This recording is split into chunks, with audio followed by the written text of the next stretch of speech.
Bueno, en este momento nos acompaña Laura Correa, licenciada en Ciencias Biológicas, egresada de la Facultad de Ciencias Exactas y Naturales de la UBA. Desde 2004 es la coordinadora de la División Bioingeniería del Laboratorio Kraveri, que es el SAIC, donde se dedica al desarrollo de medicamentos de terapia avanzada. Sus principales ámbitos de investigación conciernen a la innovación en terapias derivadas de la medicina regenerativa e ingeniería de tejidos. En el año 2016 comenzó a dirigir las investigaciones en el área de agricultura celular para la producción de carne cultivada. Ha pronunciado diversas conferencias sobre su especialidad, tanto en Argentina como en otros países, y hoy en particular nos acompaña con su charla titulada ¿Es posible comer carne sin matar animales? La recibimos con un fuerte aplauso. Muchas gracias.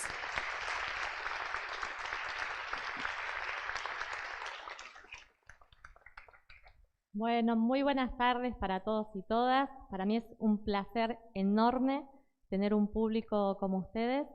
Sobre todo por lo que yo les voy a contar hoy, es una historia que recién está comenzando y son ustedes, los más jóvenes, quienes la van a escribir y van a determinar cuál es el potencial que va a tener toda esta tecnología a futuro, porque van a ver que falta mucho y va a estar en las manos de ustedes. Y nosotros, ya los más grandes, les vamos a ir cediendo el camino para que ustedes lo sigan definiendo. Bueno, la pregunta es esa. ¿Es posible comer carne sin matar animales? Hoy deberíamos responder que no, y eso ha generado en realidad daños en nuestro planeta y consecuencias que han empezado a estudiarse, dando resultados realmente que son muy impactantes cuando uno lo analiza. Como toda innovación tecnológica tiene que solucionar un problema, por lo general surge para dar respuesta a un problema. En este caso yo les quería contar que Bife en realidad es una startup que surge de un laboratorio farmacéutico donde nosotros trabajábamos en la medicina regenerativa. ¿Sí? Ahora les voy a contar cuál es la asociación entre Bife y la medicina regenerativa, pero vayamos al problema. ¿Sí? ¿Por qué en realidad la ciencia quiere generar nuevas innovaciones y nueva tecnología? ¿Cuál es el estado actual de la situación que tiene nuestro planeta? Sabemos que la población mundial está en crecimiento, ¿sí? Se espera que para el 2050 ya existan 9 millones de personas habitando nuestro planeta Tierra, y eso genera varios problemas. Uno de los problemas que hoy la Organización de las Naciones Unidas se está esforzando y está trabajando es el tema del hambre. 1 de cada 9 personas sufre hambre o su alimentación también es deficitaria, si no consume la cantidad de proteínas necesarias para tener un desarrollo saludable.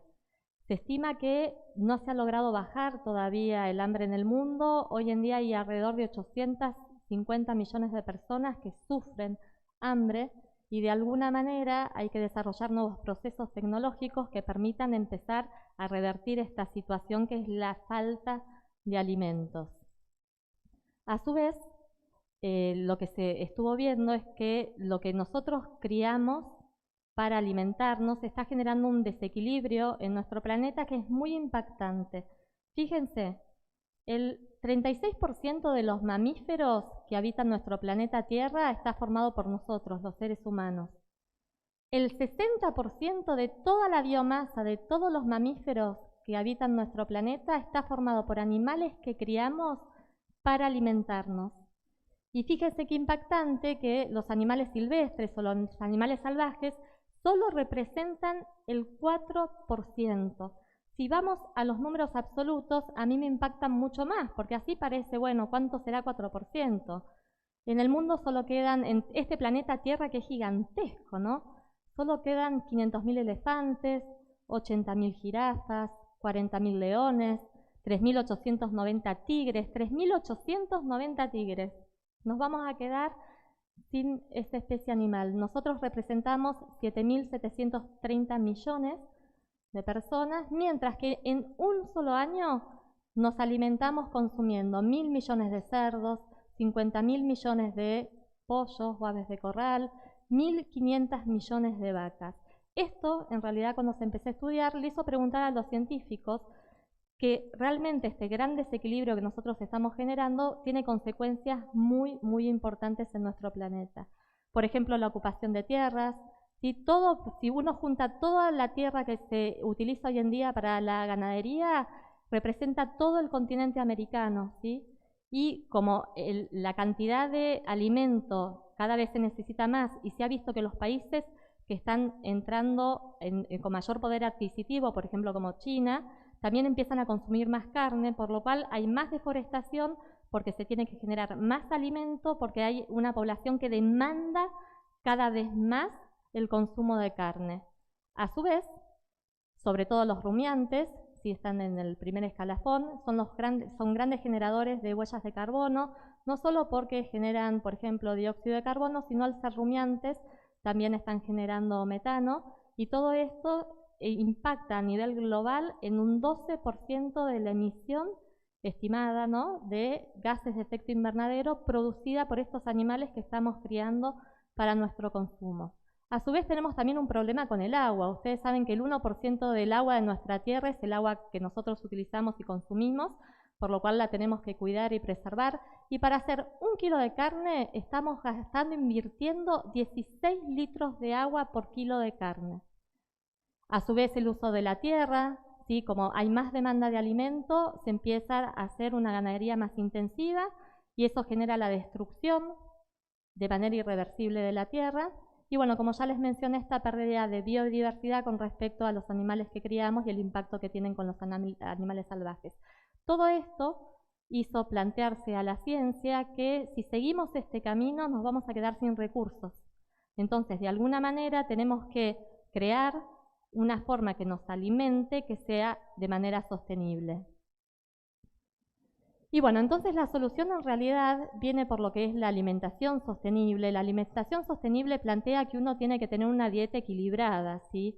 No es que vamos a comer verduras o vamos a dejar de comer carne, sino se van introduciendo diferentes tipos de alimentos que hagan que dañemos menos a nuestro planeta y a su vez podamos resolver este tema del hambre. Y como alimentos que se empiezan a incorporar, novedosos, que intentan resolver también un poco este desequilibrio, es la proteína de origen de insectos, ¿sí? La proteína que deriva de las plantas, de los vegetales, proteína vegetal, y por último la proteína animal. Entonces yo les voy a hablar de una de estas soluciones de la alimentación sostenible, que es la proteína animal. Esta proteína animal, en realidad, ¿cómo va a llegar a hacerse una realidad? Y es a donde sí voy a llevarlos al principio de la historia, que yo les contaba que me formé en un laboratorio farmacéutico haciendo productos de terapias de avanzada, que en realidad eso se significa o se lee como tejidos in vitro, ¿sí? Mi expertise era generar piel cultivada, cartílago cultivado, hueso cultivado, vejigas queríamos hacer, o sea, tejidos en el laboratorio con un fin terapéutico. Y nos basábamos en esta disciplina, que se llama Ingeniería de Tejidos, que es una disciplina muy reciente, está cumpliendo 30 años recién este año, y es tan reciente que yo ni siquiera la estudié en la facultad. Por eso cuando muchas veces me preguntan cómo es cuando uno se recibe, la realidad es que la mayoría no conocemos el camino. Si yo en mi vida había estudiado lo que era la Ingeniería de Tejidos y después le dediqué toda mi carrera profesional al desarrollo de esta disciplina. Y esta disciplina lo que quería hacer era reparar, reemplazar, restaurar y regenerar los órganos y los tejidos de pacientes que tienen algún tipo de patología, y hoy en día, acompañadas con la impresión 3D, se logran imprimir, por ejemplo, corazones. Obviamente esto todavía no es funcional, pero se pueden imprimir corazones, riñones y porciones del cuerpo, ¿sí? Orejas, narices. Realmente en estos 30 años ha demostrado tener un potencial gigantesco. ¿Por qué surge la ingeniería de tejidos? Porque teníamos en realidad una gran deficiencia en lo que era la donación de órganos y tejidos. Entonces teníamos muy pocos donantes y mucha demanda de esos órganos y tejidos, y los pacientes esperando esos órganos y tejidos por lo general fallecen. Entonces de alguna manera la ciencia tenía que resolver esta gran brecha. Y la disciplina nace con estas dos personas que fueron muy importantes. Joseph Bacanti es médico, trasplantólogo de un hospital pediátrico en Estados Unidos, y Robert Langer es físico, pero trabajaba en el diseño de materiales para liberación de venta de drogas en una empresa. ¿Qué los conectaba ellos dos? una amistad de la infancia, eran amigos de toda la vida, son esas casualidades de la vida. Joseph, en un evento familiar al que también había sido invitado Robert, plantea la situación de un chico que él tiene internado, que no recibió el órgano que estaba esperando, pero el cuerpo, mientras que está en esa espera de recibir el órgano, se va deteriorando y llega a un punto que ya es irreversible el deterioro, por lo cual deja de ser candidato para trasplante.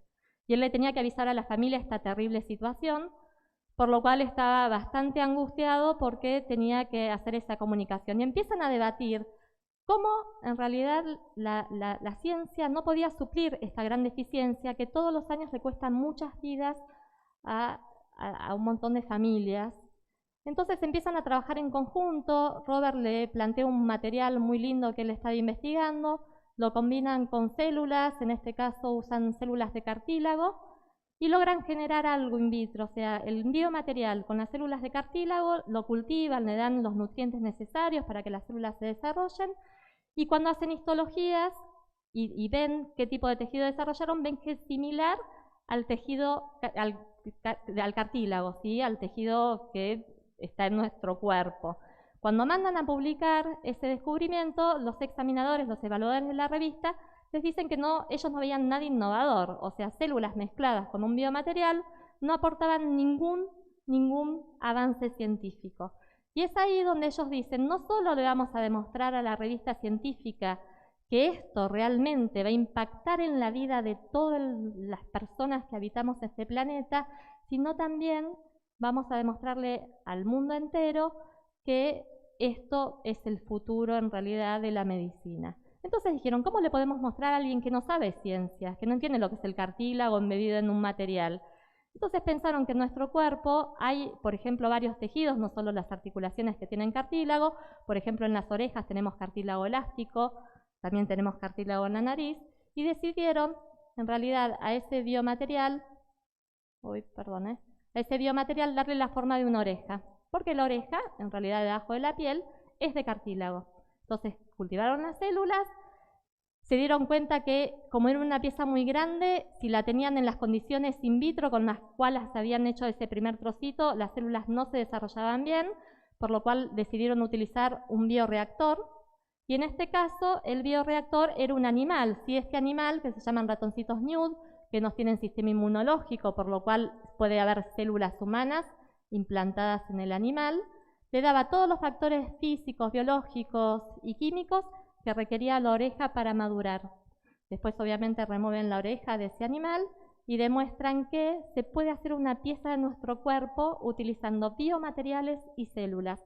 Y es ahí que en 1993 ellos definen a la ingeniería de tejidos y de ahí en adelante podemos soñar con que se están haciendo casi todos los tejidos y con proyectos para hacer los órganos de todo nuestro cuerpo.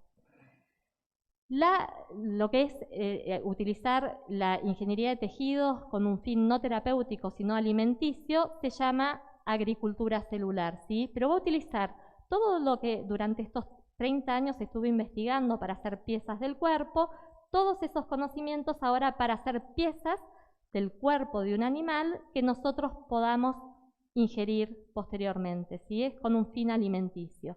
Y es eso lo que significa la agricultura celular que deriva de la ingeniería de tejidos.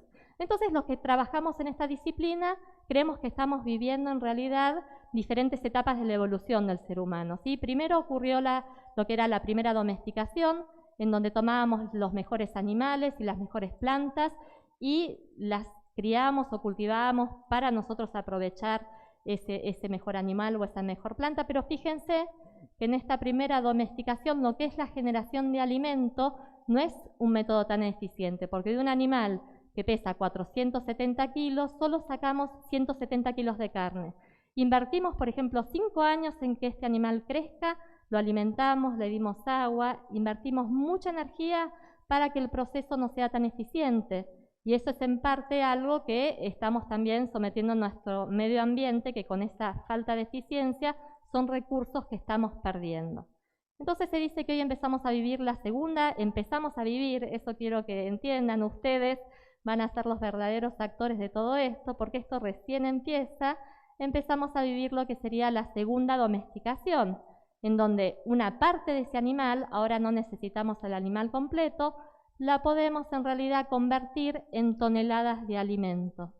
Y eso es lo que estaría asociado a la agricultura celular. ¿Y cómo hacemos eso?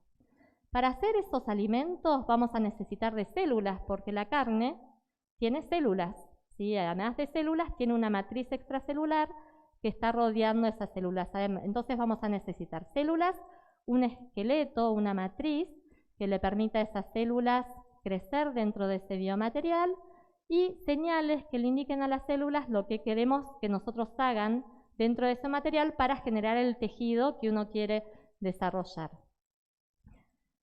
La combinación de estas tres herramientas nos va a permitir tener esta carne cultivada.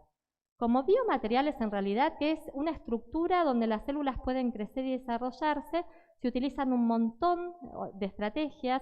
Acá les quería mencionar algunas. Por ejemplo, la celulosa se extrae para generar en realidad esponjas y que las células puedan crecer dentro de estas esponjas.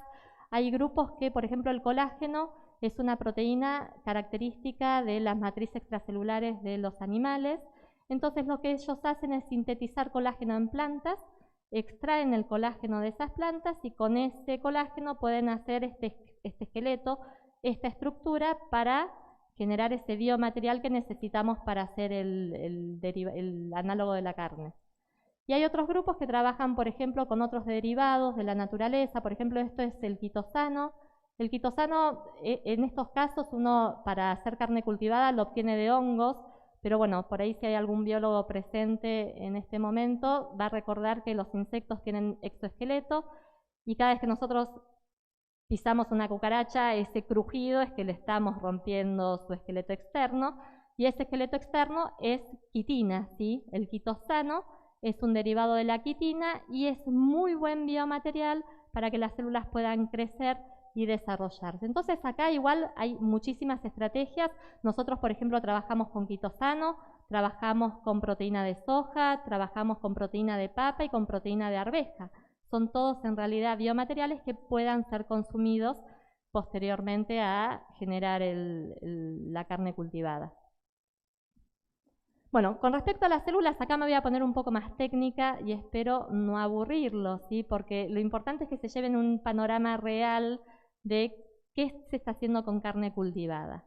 Primero les quería traer una breve definición. Seguro que muchos lo escucharon porque sale en los diarios y en los medios que todo el mundo habla de células madre.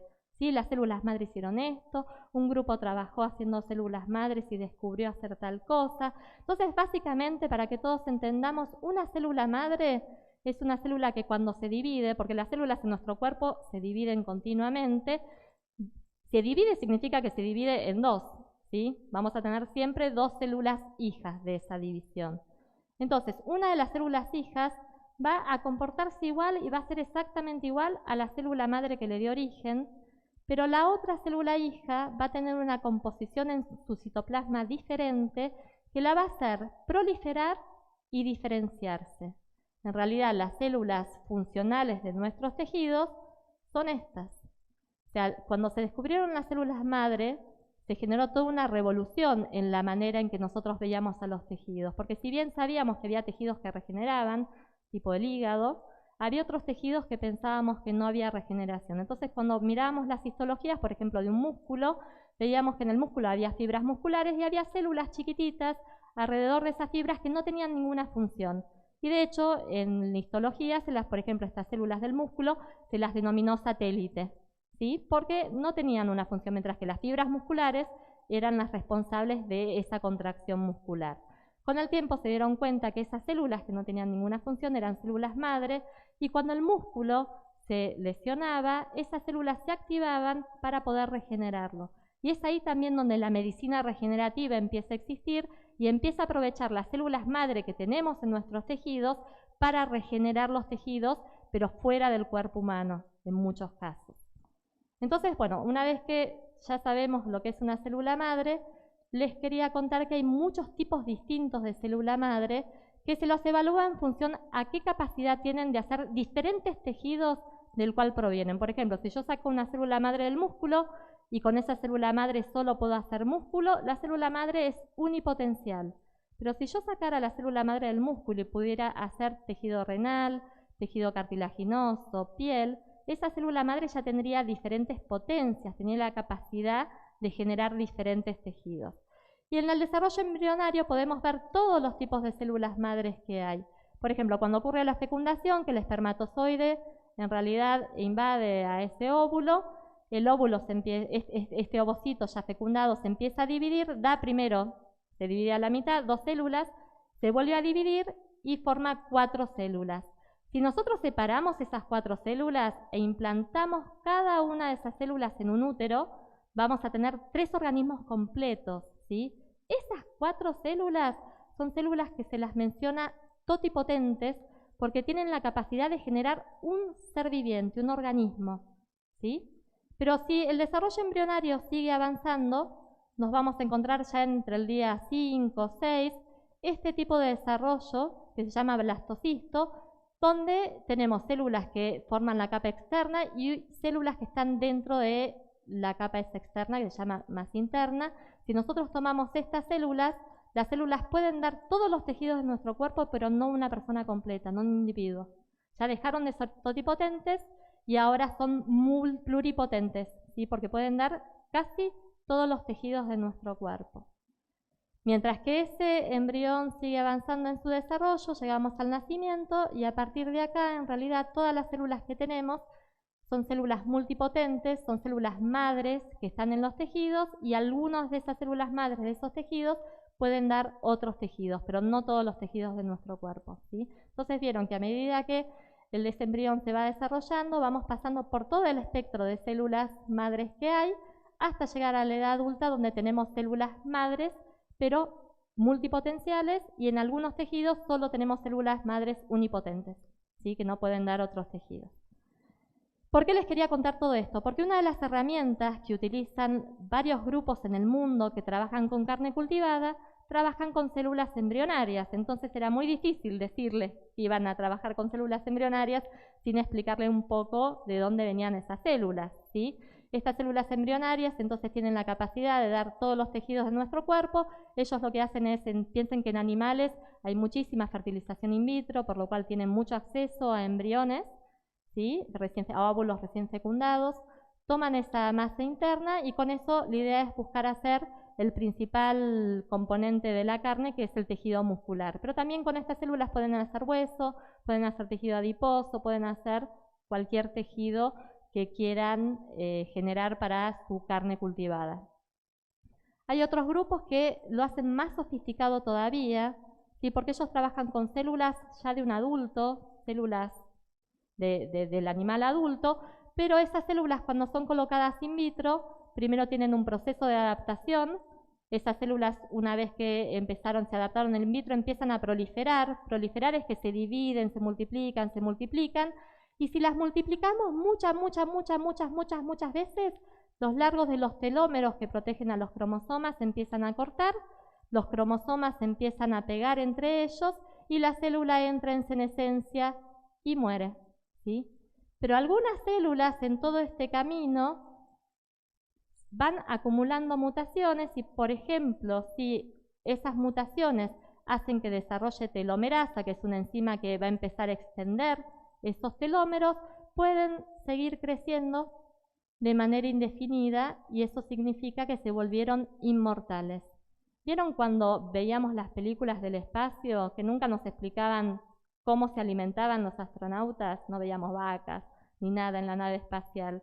Bueno, la realidad es que seguramente se van a terminar alimentando de estas células porque son inmortales y las podemos reproducir todo el tiempo sin perder esa multiplicación y es una fuente inagotable de alimento para el futuro. Hay algunos grupos que en vez que hacer todo este pasaje, porque no siempre se logra la acumulación exitosa de mutaciones, casi todos los cultivos terminan en senescencia y muerte y hay que invertir mucho dinero para lograr estos cultivos de manera espontánea. Entonces le colocan, por ejemplo, por terapia génica el gen de la telomerasa directamente y con eso logran tener líneas de músculo, de tejido adiposo, de lo que sea, de una manera rápida y eficiente. De hecho, yo les voy a mencionar que una compañía que ya fue aprobada para la venta de carne cultivada utiliza líneas celulares que han recibido el gen de la telomerasa y de esa manera las han logrado inmortalizar. Bueno, y esto es en realidad el proceso un poco visual de lo que pasa. Tenemos nuestras células que son normales, estas células van acumulando diferentes mutaciones, entonces hay un grupito de células que puede escapar a la senescencia y convertirse en línea, y otro grupito de células que va a terminar muriendo. Después hay otros grupos, por ejemplo como el nuestro, que deciden en realidad trabajar con las células del animal. Pero las células del animal, nosotros nacemos y morimos, por lo cual las células del animal van a reproducirse y van a crecer, pero en algún momento van a morir. Entonces siempre vamos a tener que volver al animal. Nuestro proceso no es eterno. Vamos a necesitar de animales todo el tiempo que nos nutran de esas células para poder hacer la carne cultivada. Dentro de lo que trabajamos con las células ya del animal, hay varios grupos dependiendo qué células madres elijan. Nosotros, por ejemplo, elegimos las células madre que generan el músculo, ¿sí? Porque decimos, si ya hay células madres en el músculo, vamos a reproducir esas células para que generen más músculo fuera del animal. Hay otros grupos que trabajan, por ejemplo, con células madres del tejido adiposo, porque las células madres del tejido adiposo son multipotentes. Además de dar tejido adiposo, pueden dar músculo también con las señales adecuadas. Entonces ellos toman grasa y con la grasa pueden hacer músculo y pueden hacer grasa. Y hay otros grupos que trabajan con células madres de la médula ósea que también tienen la capacidad de generar músculo y grasa. Como verán, el espectro es sumamente inmenso y es nada más un dato para que vayan viendo que esto es también un poco más sofisticado de lo que uno cree. Bueno, una vez que tenemos las células y que elegimos nuestro biomaterial, tenemos que mezclarlas, ¿sí? Tenemos que hacer que esas células se multipliquen, proliferen y se dividan. Para eso las vamos a tener que nutrir, ¿sí? Porque nosotros para crecer, ¿qué necesitamos? Una fuente de energía, necesitamos aminoácidos que después van a formar nuestras proteínas.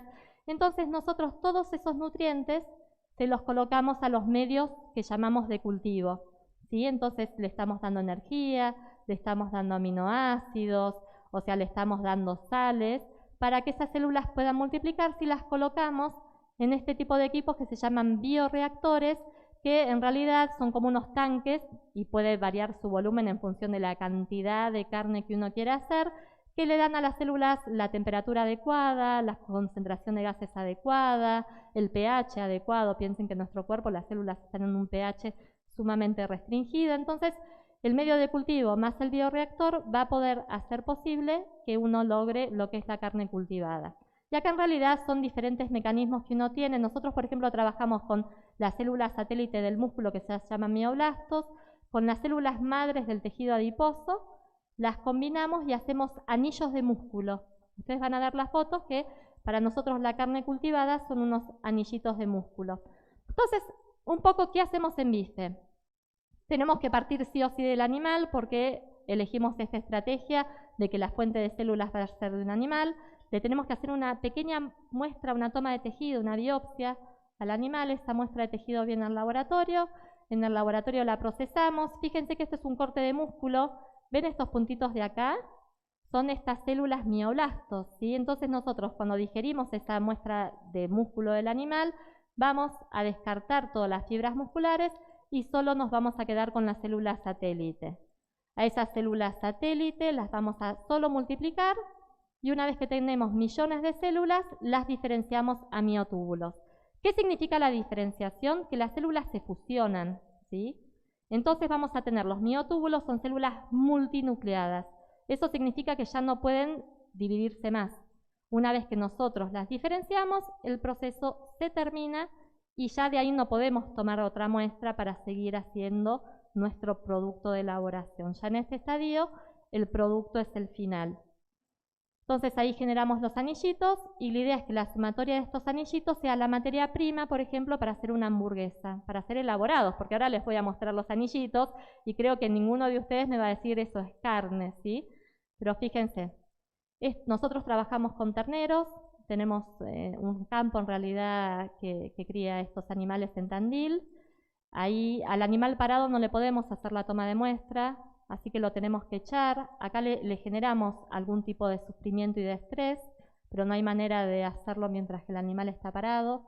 Una vez que lo podemos echar al piso, lo tenemos que rasurar en la zona donde vamos a tomar la muestra, le colocamos después anestesia, y una vez que esto está bien limpio y higiénico, hacemos la incisión, que tiene alrededor de 3 o 4 centímetros, accedemos al músculo, que tiene el tamaño de 1,5 centímetros cuadrados más o menos, suturamos y después observamos qué le pasa al animal, ¿no es cierto? Y lo que vemos es que el animal, una vez que le generamos la sutura, se levanta y sigue pastoreando como si nada le hubiese pasado, y con el tiempo, semanas, meses, es irreconocible una vez que le creció el pelo con el resto de los animales, por lo cual ahí vemos que no les generamos ningún daño en su movimiento ni nada. La muestra realmente es muy pequeña.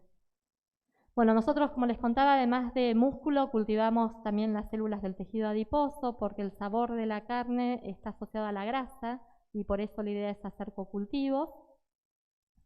Y en el laboratorio entonces lo que hacemos es, llega ese trocito de carne, lo empezamos a digerir la carne se desintegra, ¿sí? Digerir significa digerir. ¿Vieron cuando nosotros comemos y todo lo que comemos es digerido en nuestro estómago o intestino? Acá pasa lo mismo, le ponemos enzimas que generalmente están en nuestro intestino, que son liberadas por el páncreas, pero acá se hacen de manera sintética.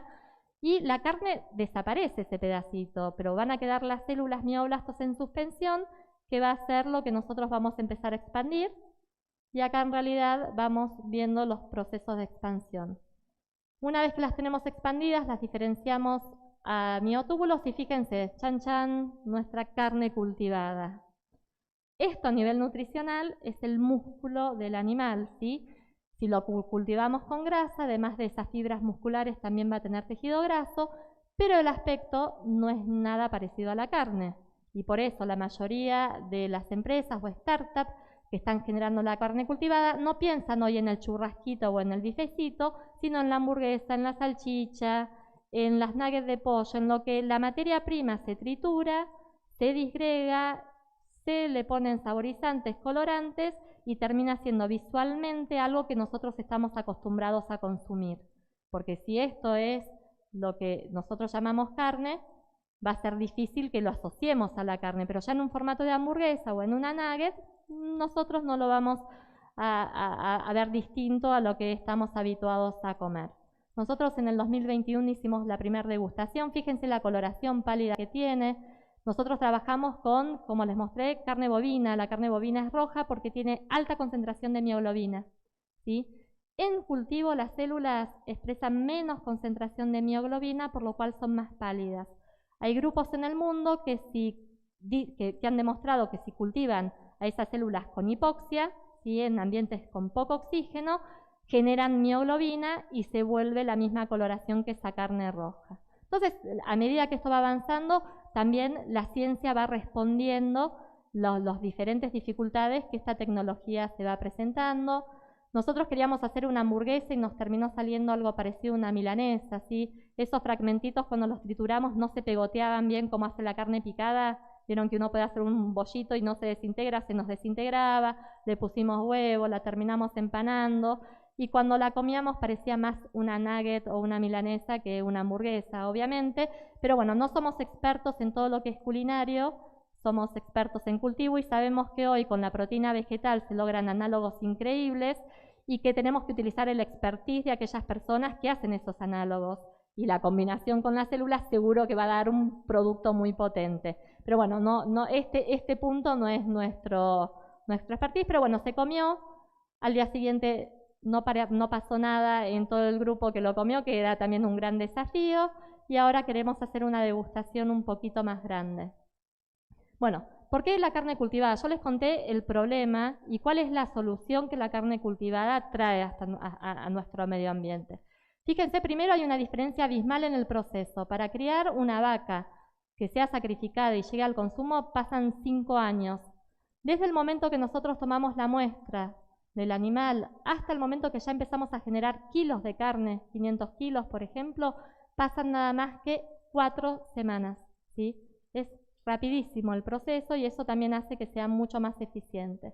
A su vez, vimos que con la pandemia, o sea, es algo que ya se sabía, pero hay un montón de enfermedades que se transmiten de los animales a las personas y esa transmisión muchas veces se da a través de los alimentos. Si nosotros nos podemos alejar de los animales y hacer este tipo de carne, que es una carne limpia, que no tiene ningún tipo de contaminación, también podemos evitar que surjan nuevas pandemias o enfermedades zoonóticas. A su vez, les quería comentar que el 80% de la producción de antibióticos de todo el mundo, el 80%, escuchen bien ese número, se utiliza para la crianza de animales. Y la mayoría se utiliza de manera preventiva, porque cuando uno tiene un montón de cabezas de ganado y una se enferma, se le da a todas las cabezas que estuvieron en contacto y ahí derrochamos antibiótico y la Organización Mundial de la Salud está muy preocupada porque estima que para el año 2050 la resistencia de antibióticos va a ser crítica para la especie humana. Entonces también dejar de utilizar antibióticos es algo sumamente favorable. El proceso es totalmente trazable. Nosotros no sabemos qué hace la vaca en el campo durante todos esos 5 años. No hay manera que la podamos seguir. Si va a una fuente de agua que está contaminada, que sea radiactiva, no lo vamos a saber y lo vamos a consumir. En este caso, desde el momento de la toma de muestra, que pueden ser en animales todavía más jóvenes, todo el resto del proceso es transparente y esta tecnología quiere mostrarle al consumidor todo lo que se puso en esos bioreactores y cómo se hace el proceso para que se sepa la composición final de este tipo de productos. Por otro lado, miles de millones de animales no sacrificados, animales felices, y podemos preservar la biodiversidad y nuestro planeta. A su vez, este tipo de tecnología plantea que podemos reducir el 96% del agua que se consume, el 45% de energías. Acá obviamente las energías renovables son críticas para el desarrollo de este tipo de empresas, ¿sí? De hecho, se quiere pedir y exigir que las startups o empresas que trabajen con carne cultivada presenten un certificado de que utilizan energías renovables, porque eso es lo que fundamenta el desarrollo de esta disciplina. El 99% de tierra, fíjense que para criar animales necesitamos grandes extensiones de campo, mientras que acá podemos poner un edificio con 40, 50, 100 pisos y en cada piso hacer kilos de carne. Y hay una empresa que dijo, ni siquiera el 1%, ni siquiera el 1%. Entonces mandó todo su desarrollo a la Estación Internacional Espacial e hizo que los astronautas cultivaran la carne y comieran por primera vez en nuestra existencia, esta es una empresa israelí, carne cultivada sin necesidad de utilizar tierras, ¿sí? Porque están en el espacio. Y a su vez también, como no tenemos que trasladar al animal completo, se reduce todo muchísimo lo que es la cadena de transporte. Piensen que el animal está en el campo, se tiene que trasladar al matadero, al animal completo. De eso, un porcentaje nada más se convierte en carne. A su vez, todas esas piezas gigantes viajan a la ciudad donde nosotros la vamos a consumir. Y todo eso también aporta a los gases de efecto invernadero. Entonces, con todos estos beneficios, esta disciplina empezó a explotar y hay un montón en realidad de empresas que la están desarrollando. Acá les traigo para que vayamos pensando, ¿no? Cuando uno consume la carne, o sea, un tigre que caza a su presa consume la carne, o sea, ese músculo fresco como está, pero nosotros, ese músculo no es lo que consumimos. La carne que llega a nuestra mesa sufre un proceso, de hecho, hay carreras que se dedican a hacer lo que es el proceso de la carne, se llama tecnología de cárnicos, y la carne no es la misma que come el tigre con el animal latiendo. Es una carne que ha sufrido un montón de procesos, pero es la que nosotros estamos habituados a comer. Y esos procesos están relacionados mucho con los procesos post-mortem, donde todos los tejidos en realidad se ven atacados por un montón de hormonas y factores que se están liberando durante la muerte del animal. Nosotros no tenemos animal, por lo cual no tenemos proceso post-mortem, por lo cual solo tenemos cosecha, ¿sí? Pero obviamente el no tener este tipo de procesos va a hacer que lo que estamos cosechando no sea exactamente igual a la carne que nosotros estamos teniendo en nuestro plato tradicional habitualmente. Bueno, a nivel nutricional hay muchos grupos que ya han demostrado que son similares. Los biomateriales además pueden también aportarle más valor agregado en esa nutrición.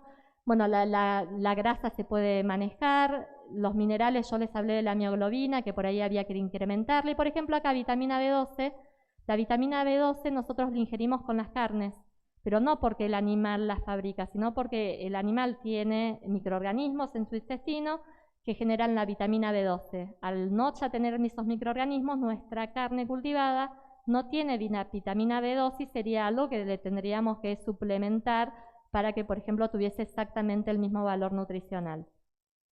Bueno, acá, por ejemplo, hay una empresa que se llama Upside, que hizo todos los perfiles nutricionales, pero, por ejemplo, se encontró con una barrera. Cuando tenía que describir todos los aminoácidos que consumía su carne cultivada, se dio cuenta que la carne cultivada tradicional, la carne tradicional, no tenía esa descripción de perfil proteico. Entonces tuvo que ir a base de datos, evaluar cuál era la proporción de aminoácidos y de grasas de la carne tradicional para después hacer este tipo de comparaciones. Aquellos comparan dos de sus productos con respecto a... Ellos hacen pollo, ¿sí? Así que van a ver que es pollo. O sea, las dos primeras barras es la carne cultivada de pollo de esta empresa y las dos segundas barras es el pollo normal y el que es más magro. Fíjense que en lo que es la humedad, o sea, es similar en ambos tipos de carne. La composición de proteínas también es muy parecida. La composición de grasas, hay mucho más grasas en el pollo común y la carne cultivada tiene un perfil muy parecido al pollo magro. Lo que es el contenido de cenizas también es similar y los carbohidratos también lo son. Después hay un montón de perfiles de aminoácidos, bien los lípidos y todos que no los traje porque se me hacía muy larga la charla, pero bueno, acá también se ve lo que es la composición en realidad de metales pesados y todo lo que está relacionado a microorganismos, ¿sí? La carne cultivada es carne limpia, mientras que la carne de pollo tradicional sí tiene microorganismos asociados. Bueno, en el mundo ya tenemos más de 156 empresas trabajando en carne cultivada, son muchísimas, ¿sí? Ya estamos. Están distribuidas en todo el mundo y de hecho en Latinoamérica también tenemos en Brasil, en Chile y en Argentina empresas que están trabajando en carne cultivada. Acá rápidamente, este es un gráfico de los tipos de carne. Fíjense que son bastante proporcionados, lo que es bovinos, lo que es aves, lo que son peces, lo que es cerdo, pero fíjense, de repente aparecen ratones, canguros, caballos, es raro, ¿no? ¿Para qué están haciendo esa carne cultivada? Entonces, cuando uno empieza a investigar, descubre, por ejemplo, que la gente que hace carne cultivada de ratones se dedica a hacer alimento balanceado para gatos. Sí, además de ratones, ellos cultivan conejo porque dicen que los perros, su principal, en realidad, en la naturaleza presa eran los conejos, por lo cual hacen carne cultivada de los conejos. Esta empresa Bu es la que hacía carne cultivada de canguro, es australiana, y en realidad hace poquitos años se hizo famosa porque dijo, canguros es algo muy usual, a la gente no le sorprende, vamos a hacer carne cultivada de mamut, y presentó su primera hamburguesa de mamut. En realidad tomó genes de ese animal, hizo una transferencia génica y logró cultivando esta hamburguesa de mamut. Ellos dicen que quieren sorprender con algo distinto, que sea la primera experiencia, que cuando comas tu carne cultivada nunca la hayas probado en tu vida, y por eso innovan en este tipo de procesos. Bueno, después están los más tradicionales, hacen paté, por ejemplo, con células de pato. Los que trabajan con cerdo quieren hacer salchichas, bacon, albóndigas. Están todo lo que es Asia hace un montón de derivados del mar. Y por último, también les quería traer algunas empresas que son más disruptivas. Y esta empresa quiere hacer carne cultivada de los famosos, salames. ¿Sí? Entonces dice, elegí un famoso.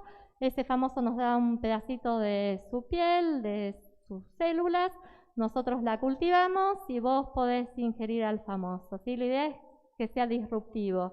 Esta empresa la pueden encontrar. Bueno, obviamente que todo esto no es viable si no lo podemos comprar. La primera hamburguesa de carne cultivada se hizo en el 2003 y costó $330.200.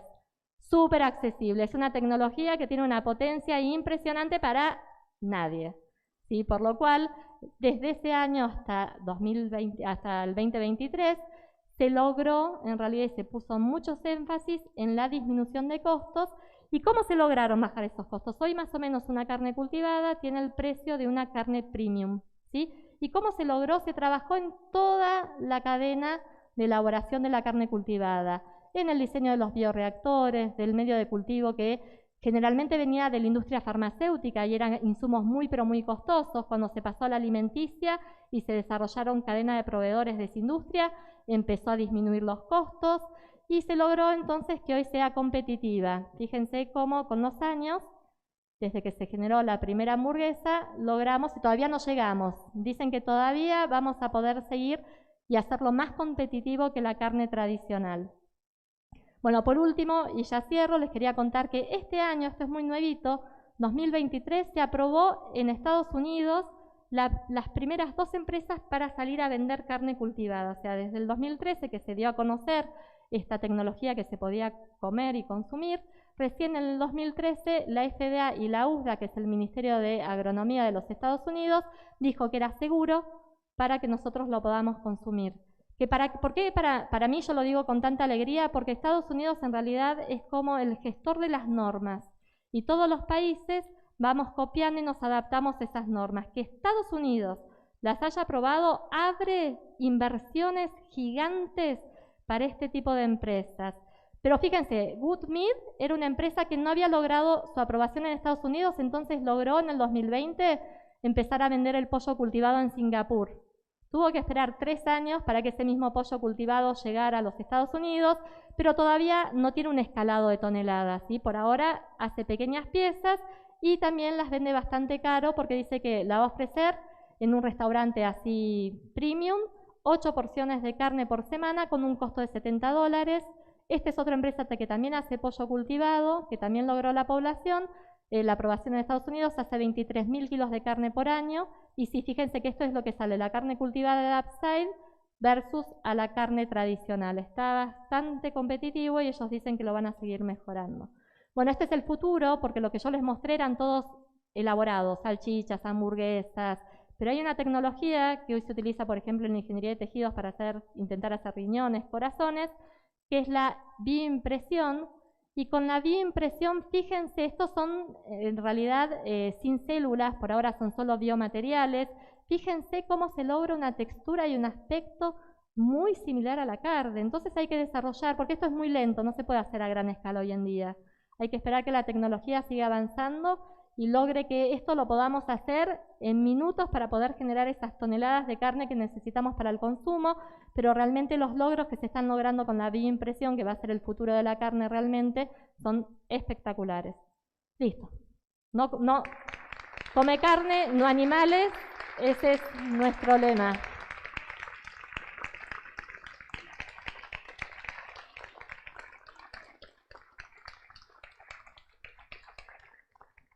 Esa no se ve tan linda, pero vamos a mejorar. No sé si tienen preguntas. Bueno, agradecemos a Laura nuevamente por la charla, por su presencia y abrimos el espacio a preguntas, así que levanten la mano e iremos pasando. Me imagino que hay muchas preguntas, así que vamos a ir pasando el micrófono. Hola Laura. Acá. Bueno, muchas gracias por la charla, muy clara y me abrió el apetito. Eso es bueno.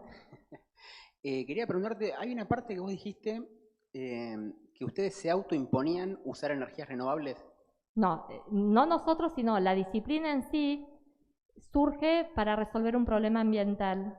Entonces, lo que se le está pidiendo a las empresas que desarrollen esta tecnología es que sus plantas productivas, que estamos hablando de plantas productivas de toneladas de carne, sean con energías que por lo menos más del 30% tiene que ser como una exigencia, porque hoy es optativo, pero estas empresas deberían cumplir con la exigencia de energías renovables.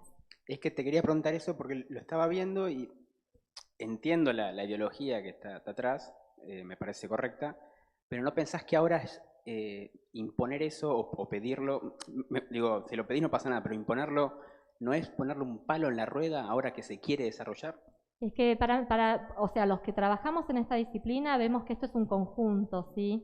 La idea es trabajar no solo en el desarrollo de la tecnología, sino acompañada también de lo que son las energías renovables y que vayan creciendo en conjunto, porque si desarrollamos toda la tecnología y después no la podemos aplicar con energías renovables, la huella de carbono que generen, o sea, siempre con respecto a la vaca va a ser mucho menor, pero el pollo tiene una huella de carbono mucho más pequeña y por ahí si no mejoramos la tecnología con estas energías renovables vamos a estar al mismo nivel de lo que contamina un pollo y la idea siempre es ser inferior.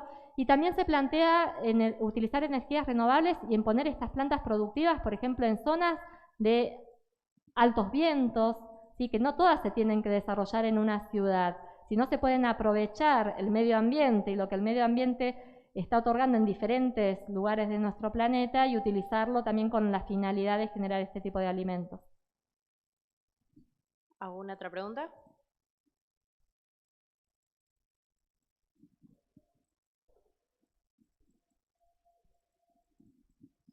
¿Qué tal?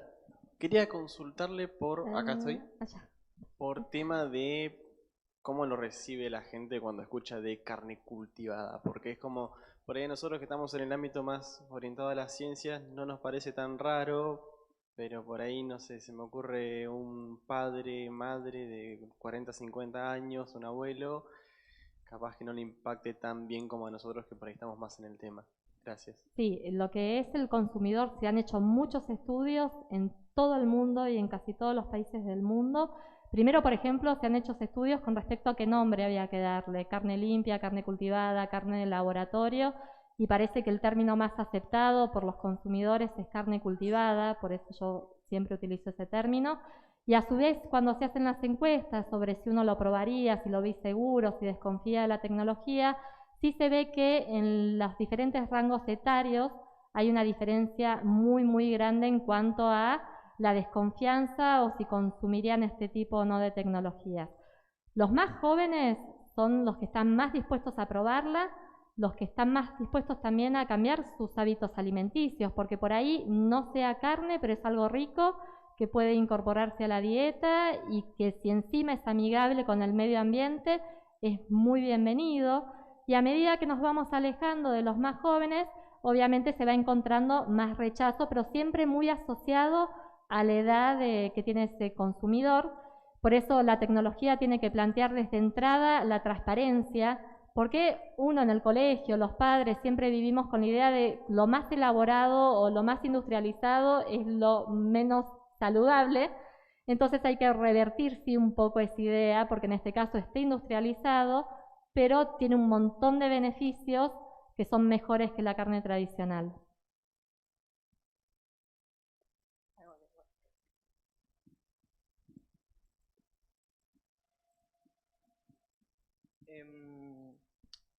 Yo quería preguntar sobre cuánto dura la carne, porque si bien no existe el proceso de postmortem, la oxidación celular, el amonio, el CO2 y todo eso sigue existiendo y sigue creando una decadencia dentro de la carne y se pudre y todo. Y quería saber más o menos cuánto duraría una carne cultivada, cuál es la relación en torno a la carne normal y todo.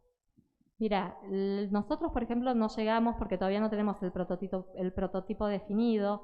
Upside o Good Meat, que sí llegaron al consumidor, lo que ellos dicen es que todavía tampoco definieron los tiempos exactos, pero que sí hacen pruebas de dos tipos. Una sensorial, ¿sí? Porque a medida que esa carne va perdiendo sus propiedades una vez que se cosechó, lo hacen con personas que van comiendo esa carne y van viendo esa pérdida sensorial y de calidad, y otro con lo que es el contenido microbiológico, ¿sí? Esto es carne limpia que se envasa asépticamente, por lo cual no tiene ese contenido microbiológico que ayuda a la degradación de la carne, pero en el tiempo uno tiene que demostrar que de alguna manera no se puede desarrollar también. Entonces ellos basan en realidad sobre todo la estabilidad de su producto a pruebas sensoriales, pero tiempos exactos no han dado porque por ahora están vendiendo a restaurantes, la carne se frisa, se conserva, se puede congelar, se puede conservar refrigerada, pero no hay estudios precisos sobre esa estabilidad. ¿Otra pregunta?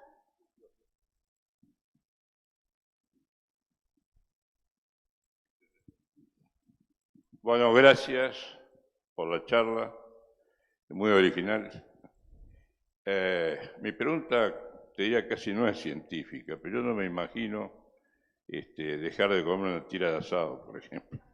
No creo que logren con este proceso hacer una tira de asado. Y en ese sentido no me preocupa tanto, porque supongo que todo el ganado en pie que anda deambulando por el mundo demorará un largo tiempo, por no decir varias décadas, en terminarlo, porque usted va a tener un coto de caza de algunas vacas y con eso, y con el resto, ¿qué hacemos? ¿Hay un estudio de cuánto tiempo van a estar las vacas deambulando para que nosotros comamos sus tiras de asado? Bueno, en realidad este tipo de tecnología no viene a reemplazar la carne tradicional. En realidad surge porque lo que se está viendo es que el aumento de la población y el aumento de la demanda está haciendo que se mayor deforestación y mayor necesidad de la crianza de animales. Si nos quedamos con la cantidad de animales que tenemos hoy y ese aumento de la demanda lo empezamos a reemplazar por las proteínas alternativas, insectos, carne cultivada, proteína vegetal, no vamos a tener que seguir destruyendo el planeta para aumentar en realidad la cantidad de animales que tenemos. O sea, esto no es todo nada, por eso yo hablé primero de la alimentación sostenible. Esto es un conjunto de medidas o tecnologías que se asocian para cuidar más nuestro planeta y que podamos vivir mejor durante todo el tiempo que la especie humana puede estar. Entonces nunca se habla de lo que es el reemplazo. Pero sí yo desafío sobre todo a los chicos que están acá, que a través de la impresión 3D, la bioimpresión, se puede hacer hueso, se puede hacer tejido adiposo y se puede hacer un diseño. Si podemos hacer un riñón, que es la estructura más compleja de nuestros órganos, obviamente que un pedazo de carne con hueso, la tira de asado, se va a lograr también a nivel visual que sea similar a lo que nosotros estamos acostumbrados a ver. Yo creo que hoy es como cuando se desarrolló el auto, ¿sí? Cuando se desarrolló el auto iba más despacio que los caballos. ¿Por qué? Porque no había carreteras. Entonces tenía que andar por lugares llenos de pozos, parecía que no servía para nada. Pero el desarrollo del auto generó un montón de industrias asociadas, por ejemplo el pavimento, que hizo que esa maquinaria permitiera la evolución y la conquista del ser humano un montón de espacios. La carne cultivada, las proteínas alternativas, tienen ese potencial.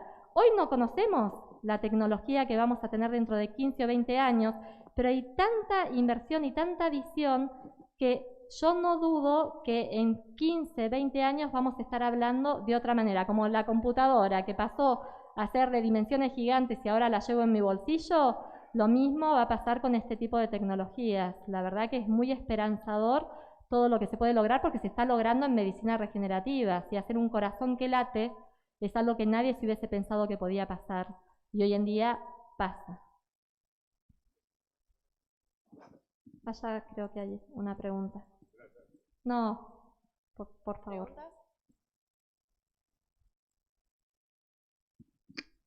Tenía una consulta en el tema de hablar de sustentabilidad y de cuidado del medio ambiente.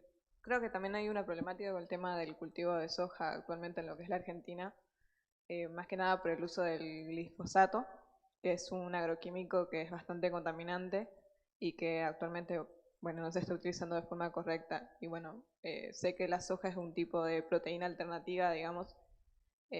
¿Cómo se podría solucionar eso, hablando más en lo que es la parte agroecológica?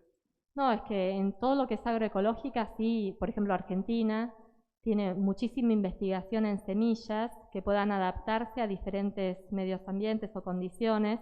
De hecho, hace poco tenemos una semilla, la HB4, no sé si la conocen, que fue patentada y generada todo con ciencia argentina.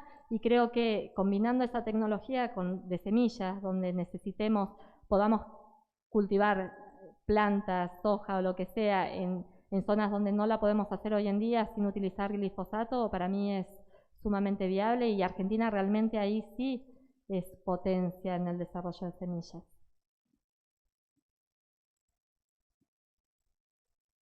Allá arriba había también. Estoy lleno.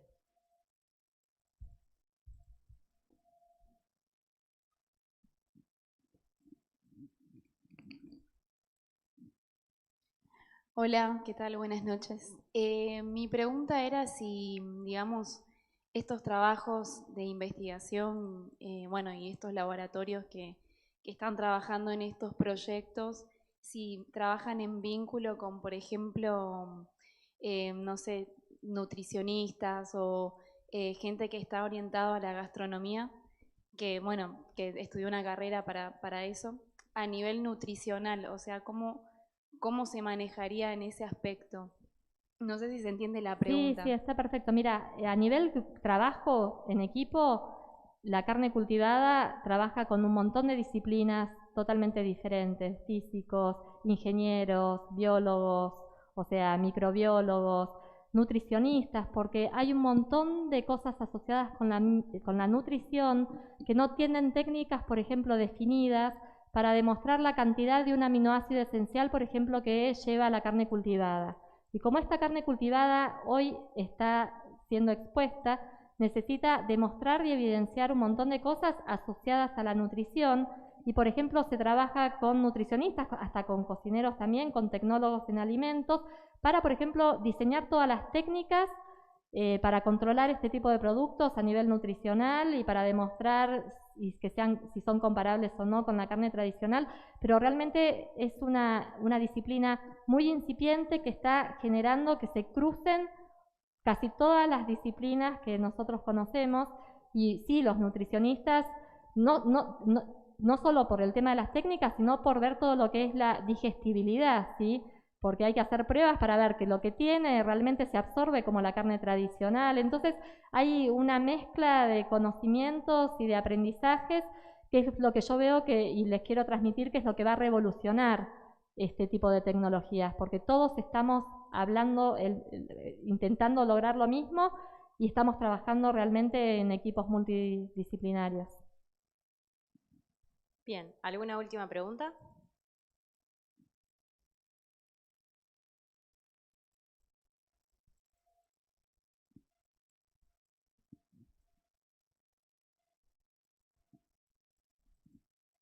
Gracias, buenas tardes. Hablaste varias veces del cultivo de tejidos y muy acertadamente dijiste que qué bueno que se están haciendo corazones, también hay cultivos de neuronas en nuestro país. Yo me pregunto siempre, ¿qué pasa con las células de tejido pancreático? Y si eso está avanzando en los estudios de medicina o de terapias génicas. Gracias. ¿A páncreas te definís endocrina o exócrina? En la endocrina. Bueno, en la endocrina sí, hay muchísimos grupos trabajando para generar los islotes pancreáticos, barreras, por ejemplo, inmunológicas para evitar que esos islotes sean atacados en el caso que uno desarrolle una enfermedad autoinmune. Hay avances y ya hay algunos ensayos clínicos en pacientes con islotes pancreáticos. La medicina regenerativa tardó en despegar porque a nivel regulatorio había un desconocimiento pleno. Las entidades regulatorias se encontraron con algo que era muy prometedor, pero no sabían cómo regularlo y asegurar que eso fuera seguro para llegar a los pacientes. Durante todos estos años se ha trabajado muchísimo. Por ejemplo, esa oreja de ratón que yo les mostré de Bacanti se probó 12 años más tarde por primera vez en pacientes. ¿Sí? ¿Por qué? Porque faltaba todo este marco regulatorio. Hoy en día, como el marco regulatorio está definido a nivel mundial y hay cierto tipo de armonizaciones, como que ahora empezamos a ver la carrera y se empezó a llenar de ensayos clínicos y creo que a corto plazo vamos a poder ver resultados concretos.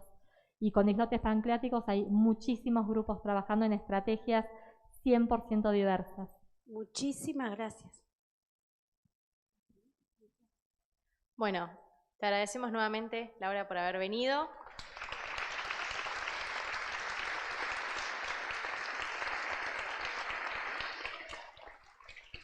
Sepan que todos aquellos que se hayan quedado con dudas pueden acercarse a Laura para consultarle. Les comento que ya vamos a arrancar próximamente la charla de Fernando, no me quería equivocar el nombre, así que les pedimos que a las personas en las que hayan quedado huecos entre asientos, que por favor de algún lado de las filas se sienten continuos, así puede ingresar más gente al domo. Muchas gracias.